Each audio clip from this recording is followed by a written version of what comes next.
Hi, I hope you are keeping safe.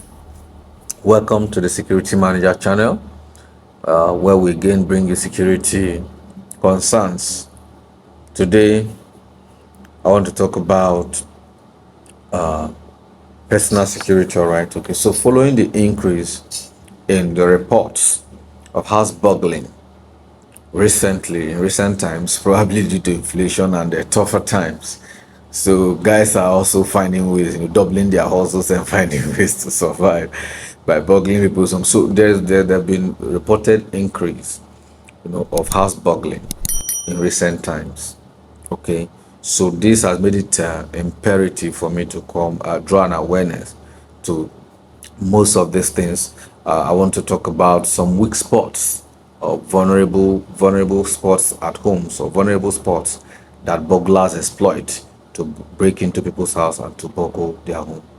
If somebody was said that a burglar that respects his act, first of all, takes his time before taking anything else.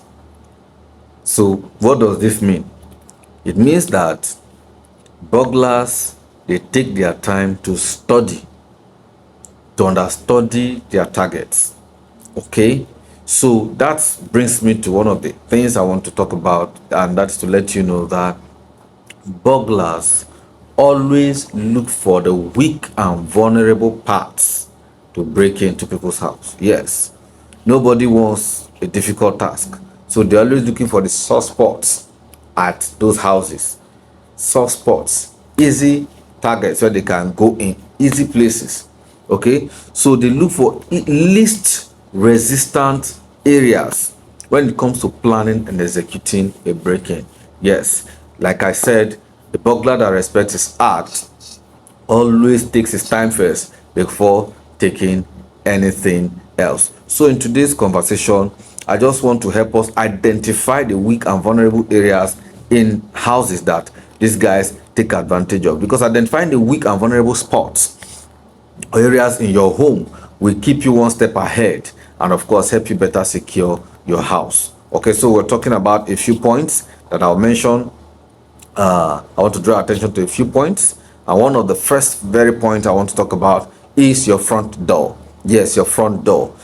Research has shown that 34% of burglars come through the front door. Yes, they come through the front door because again, some people are they, because of aesthetics, they use glass doors, sliding doors, without other protection. Some that even use normal door forget to lock the door, probably because of activities and all that. So sometimes this door becomes a, and of course these guys coming without a stress and they just come into the house and do what they want to do and get out.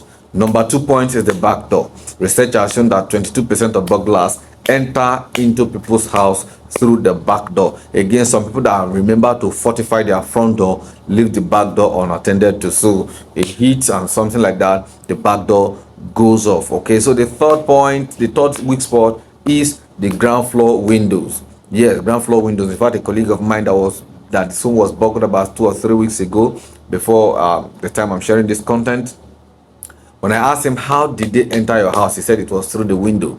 Is there a burglary bar? He said yes, there's a burglary bar, but they had beat the burglary bar to shape that the person entered. Of course, what they usually do in some cases that they bring in a smaller person who, when they create that shape, the smaller person enters, goes into the house, and of course opens other access points, of course, that were not key locked or otherwise locked, or they from there start taking things out of people's house. So that the ground floor window, 23% of burglars have entered into people's house through the ground floor windows. Point number 4 is the garage doors. 9% of burglars go into people's house through the garage door, because again, some people create a door, an access door through the garage to the house or through the house to the garage, and they don't pay attention to those doors because they feel that it's in a hidden place and nobody cares about what kind of door I have in my garage. But again, because of burglars, because of this, burglars always know, so they take advantage of this spot. Number 5th point is the basement. Yes, some doors at the basement of a building are exploited by burglars. About 4% of burglars have used this method to burgle people's house. Number 6 point other openings are other sources, like the ceiling for bungalows. Some people they break through the ceiling, enter into the house for roofs that the block work didn't go as high as the zinc, so they just break in through the ceiling, enter, climb in, come down and open the door, and of course they do what they want to do. The seventh and the last point I have is for those daring guys. Yes, that 2% that can dare anything. They dare to climb to the second floor window for multiple story building. They go to the second floor window and enter. So 2% of burglars have been shown to do that. Okay, so these are the few points I have to share with you. And remember that by safeguarding this spot, okay, you will have significantly reduced the chances of you experiencing a breaking into your house. If there are points that I missed, please put them in the comment section below. And of course, do not forget to subscribe and recommend and share for your family members and friends for them to learn. And of course, subscribe, turn on the notification bell, so when I put the next content, you can always get it. Of course, this is just to show you the weak spots. I'll bring coming up next will be a video on how to better fortify this weak spot, most of these weak spots, to better protect yourself and your loved ones in your home. Until we see again, remain safe. Thank you and do have a nice day.